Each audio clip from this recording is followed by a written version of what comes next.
Hello and good evening, this is Ruth Pozuelo from Curbal.com, and today I'm going to show you how to manage your data source credentials in Power BI.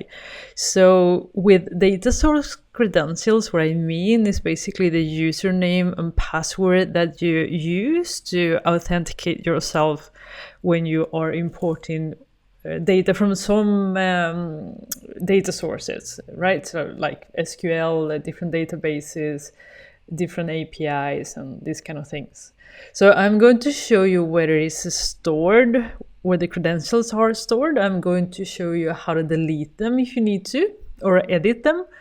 And I will also show you how to hide them, especially for a case where you have an API key. So if you are interested in all of this, stay tuned. So here we're in Power BI, and this report you might recognize is the report I showed you last week, where we calculated the distance between two locations. And for this, we use Google Maps API. Okay, so what we're going to do is actually we're going back to that query and we're going to modify it. So we are going to hide the API key. After that, I will show you where the key is stored and how to actually reset in case you need to do that, or delete it in case you need to do that too. If you haven't seen this report yet, I will actually post a link on the description box on how to create this step by step.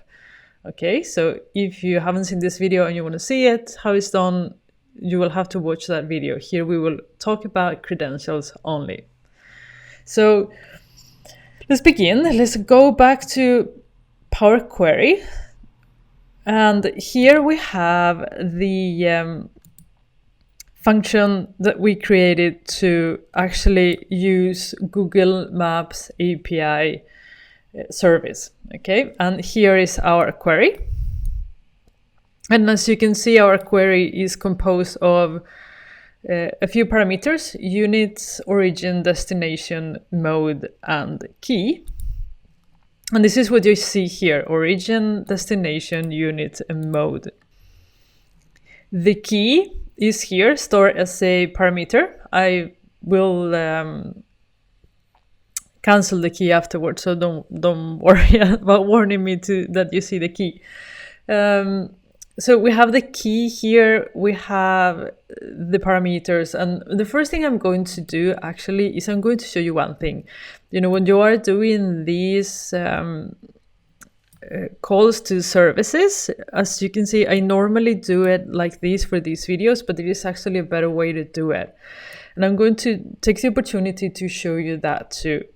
So instead of having things wrapped up this way that it makes a little bit difficult to read and also a little bit difficult to write with all the ampersand and all the quotations, the best way to write this query is as follows. So let's go here. We close that, and here we are actually going to use this type of syntax that allows us to, allows us to actually structure the query better, because you can put the parameters in a better way. So here we have the units parameter. Press enter. Here we have the origins parameter. We have to actually put a comma there. Go in there. Here we have the destination.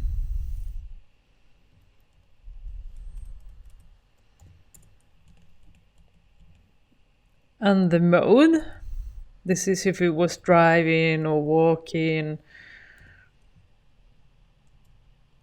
And then here we have the API key that right now is stored as a parameter. We are going to store it in a better way, but for now, that is the way it works. And now we need to close those brackets.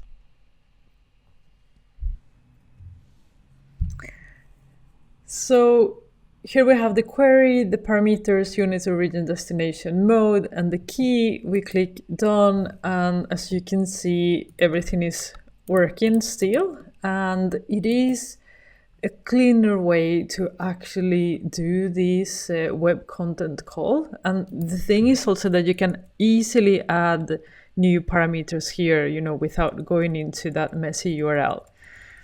So that's one thing. Another thing is that, as you can see, again, we have the key exposed here. So if I give you this file and I don't create a template, what will happen is that you can get this key and use it for your services on my account. That is not very good development. There is actually a better way to do this, and this I learned from a video from Chris Webb, a presentation he did on the Data Summit. I will post a link below if you haven't seen it. He talks about web services, and it's a great video. And he shows in his video how to actually hide the key in the credential store on your computer. So that means that when that key is hidden, it will get stored, or properly stored, it will get stored on your computer. And if you give this file to somebody else, it will go to their credential stores on their laptop, and they will have to enter their key. So they will not use your key. The key is not stored on the file, it's stored on your computer. That is really good. So how do you do that? The way to do it is you will close here this query. And here we're going to use the API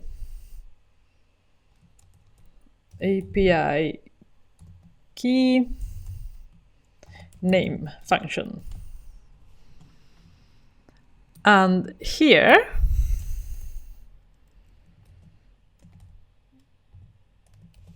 is where the key will be stored.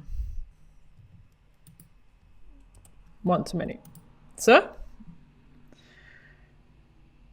look what happens now when we do this. We click done. Again, here you see nothing, but if you go to distances now, they said the credentials are invalid, edit credentials. And here it says a web API key is required when API key name is provided. API key name is what we wrote in here. So Power BI recognized that we have an API key and is asking for it. So we go to web API and we put the key. Let me copy it first. Get it there. Edit credentials. Put it in there. Connect. And voila. So close and apply, and everything is working perfectly. Now, let me show you. If I delete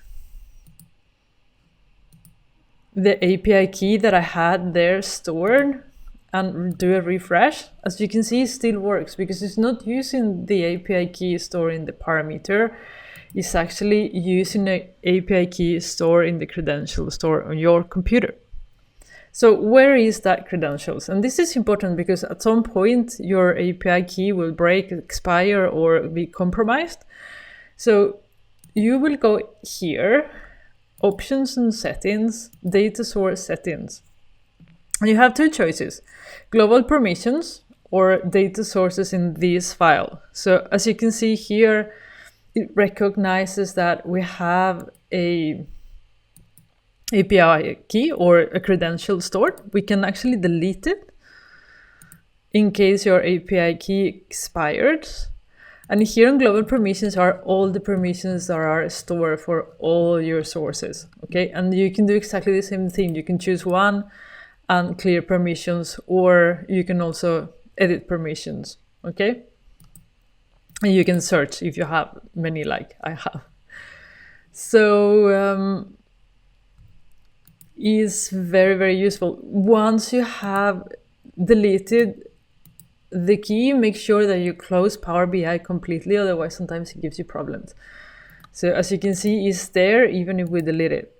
But if you open up the file again, then you will see that that disappears. But just let's try and see what happens. Oh, this time it worked. So we go again here, we paste our key, connect, and then we're back on business again. So now remember, if I give you this file now, the way it's been built, you will have to enter your API key, right? Not in the parameter like it was before. You will actually be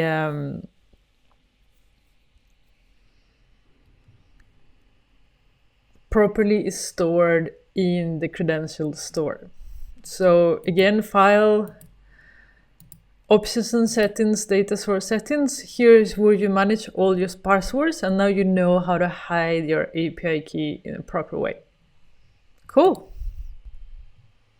Okay, so this is all for today. I really hope you enjoyed the video and it will help you build better Power BI files.